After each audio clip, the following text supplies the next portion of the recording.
ሰላም ሰላም የቲክቶክ ቤተሰቦቼ፣ እኔ ደህና ነኝ፣ እግዚአብሔር ይመስገን። ዛሬ በምስጋና ነው የመጣሁት። ክብር ለመድኃኒዓለም፣ ክብር ለድንግል ማርያም ወላዲተ አምላክ። ይኸው ዛሬ ፈቅዳልኝ ላመሰግን የመጣሁት፣ ክብሩን እሱ ይውሰድ።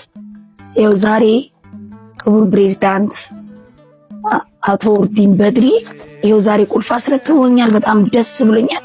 እዚህ ላይ እንደምትመለከቱት ይህን የመሰለ ቤት ነው የሰጠኝ። አመስግኑልኝ። እውነትም የሐረር ጀግና የሐረር ምርጥ እንቁ መሪያችን ሳይሆን አባታችን የዳ አባት ስለሆነ አመስግኑልኝ። እውነት የሚያለሽው የሚወደቅሽው ብለኝ የጀግና ልጅ ብሎ ፈልጎ ተጨንቆ ተጠቦ ይህን የመሰለ ቤት አስረክቦኛል። እግዚአብሔር እድሜና ጤና ይስጠው፣ ጸጋውን ያብዛለት። እውነት እኔ ለኔ በተለይ ይሄው አሳረፈ። አመስግኑልኝ። የቲክቶክ ቤተሰቡ ሀገር ውስጥም በውጭም ያላችሁ ክበሩልኝ። አመሰግናለሁ።